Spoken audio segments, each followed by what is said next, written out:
رحیم والذین جاءوا من بعدهم یقولون ربنا اغفر لنا ولإخواننا الذین سبقونا بالایمان صدق اللہ العظیم ان اللہ وملائکته یصلون علی النبی یا ایھا الذین آمنوا صلوا علیہ وسلموا تسلیما.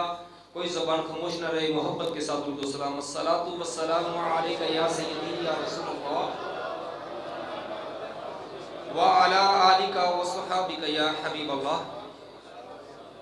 الصلاۃ والسلام علیک یا سیدی یا رسول اللہ وعلی آلک وصحابک یا مکین قلوب المؤمنین. حمد و ثنا اللہ وحدہ لا شریک واسطے، درود و سلام حضور نبی اکرم نور مجسم تاجدار عرب و عجم نبی محتشم صلی اللہ علیہ وآلہ وسلم کی عظیم بارگاہ میں. دوستو اس سال ثواب دی محفل ہے.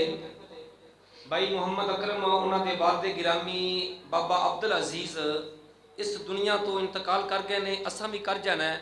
اسی سارے اکٹھے ہوئے ہیں انہاں واسطے دعائے مغفرت واسطے. میری دلی دعا ہے اللہ مرحوم دی کامل بخشش اور کامل مغفرت فرمائے. دوستو لمحہ چوڑا ٹائم کو نہیں، علامہ صاحب نے انشاءاللہ سی خطاب سننا ہے، چند منٹ دی حاضری ہے. رب ذوالجلال نے اپنے پاک قرآن کے اندر فرمایا والذین جاءوا من بعدہم، جو لوگ بعد کے اندر آؤں کی کہیں یقولون ربنا اغفر لنا، اے ہمارے پروردگار ہمیں معاف فرما، اے ہمارے پروردگار ہمیں معاف فرما، والی اخواننا الذین، اللہ ساڈے بھائیاں نوں معاف فرما. پہلے اپنی ذات کے لیے دعا، پھر زندہ بھائیوں کے لیے دعا، اس کے بعد سابقونا بالایمان، یا اللہ جو ہمارے سے پہلے سبقت لا چکے ہیں، ایمان والے سبقت لا چکے ہیں، اللہ سب سے پہلے گزر گئے ہیں، اللہ ان کو بھی معاف فرما. قرآن نے دعا کا یہ طریقہ بتایا ہے، جو بعد میں ہیں پہلے اپنے لیے دعا کریں، اس کے بعد اپنے بھائیوں کے لیے دعا کریں، اس کے بعد مرنے والوں کے لیے جو پہلے ایمان لا چکے ہیں ان کے لیے دعا. ہم آئے ہیں دعائے مغفرت کے لیے، تو قرآن نے ہمیں سلیقہ بتا دیا، قرآن نے ہمیں یہ طریقہ بتا دیا. پہلے اپنی ذات کے لیے دعا کرنی ہے. آج بیٹھے بیٹھے ہم نے ایسی دعا کرنی ہے کہ اگر اللہ نے ہمیں معاف فرما دیا تو پھر ہم جس کے لیے دعا کریں گے اللہ اس کو معاف فرما دے گا. مسئلہ سمجھانے کے لیے میں ایک حضرت عیسیٰ علیہ السلام کی قوم کا ایک واقعہ بتانا چاہتا ہوں کہ مسئلہ آسانی سے سمجھا جائے. حضرت عیسیٰ علیہ السلام کا دور تھا تو کیا ہوا، قحط سالی ہو گئی. لوگ اکٹھے ہو کر حضرت عیسیٰ علیہ السلام کی بارگاہ میں آئے کہ یا نبی اللہ کی بارگاہ میں دعا کرو، اللہ رحمت کی بارش عطا فرما دے. تو حضرت عیسیٰ علیہ السلام نے اپنی قوم کو لیا، میدان میں آئے. جب میدان میں آئے تو ہاتھ اٹھا کر دعا مانگنے لگے. رب ذوالجلال کی بارگاہ سے جواب آیا، اے میرے پیارے برگزیدہ نبی، تیرے اس مجمع میں ایک ایسا گنہگار انسان ہے، ایک ایسا گنہگار انسان ہے جن کے گناہوں کی نحوست کی وجہ سے ہم نے آسمان سے بارش کو روک لیا ہے. اگر آپ اس کو اس مجمع سے نکال دیں تو ہم ابھی رحمت کی بارش برسا دیتے ہیں، ابھی رحمت کی بارش برسا دیتے ہیں. تو ہوا کیا، حضرت عیسیٰ علیہ السلام نے فرمایا کون گنہگار ہے جس کے گناہوں کی نحوست کی وجہ سے بارش اللہ نے روک لی ہے، وہ اس مجمع سے نکل جائے. جب آپ نے اعلان فرمایا ہر بندے نے اپنے گریبان میں جھانک کر دیکھا، تو جب اس بندے نے بھی جھانک کر دیکھا آج تو گنہگاروں کو نکلنے کا حکم دیا جا رہا ہے، تو وہ کہنے لگا اللہ میں نے تو سنا ہے آپ 72 ماؤں سے بڑھ کر اپنے بندے سے پیار کرنے والے ہیں. اللہ اگر میں آج اس مجمع سے باہر نکلا لوگوں کی نظریں مجھ پر ہوں گی، اللہ میں ذلیل ہو جاؤں گا، میں رسوا ہو جاؤں گا. اللہ اس ذلت رسوائی سے بچانے والی تو ذات تیری ہے. میں آج وعدہ کرتا ہوں کہ آج کے بعد گناہ نہیں کروں گا، آج کے بعد گناہ نہیں کروں گا. اللہ آج تو میری عزت کو بچا لائے، اللہ آج مجھے تو معاف فرما دے. میں وعدہ کرتا ہوں جب دل میں اللہ سے معافی مانگی تو دل کو سکون ملا. جب دل کو سکون ملا تو کیا کہتا ہے اللہ مجھے معلوم ہو گیا ہے کہ تو نے میری توبہ کو قبول فرما لیا، تو نے مجھے معاف کر دیا. اللہ اگر تو نے میری توبہ قبول کر لی ہے تو اس توبہ کی برکت کی وجہ سے اللہ ابھی رحمت کی بارش برسا دے. اللہ ابھی رحمت کی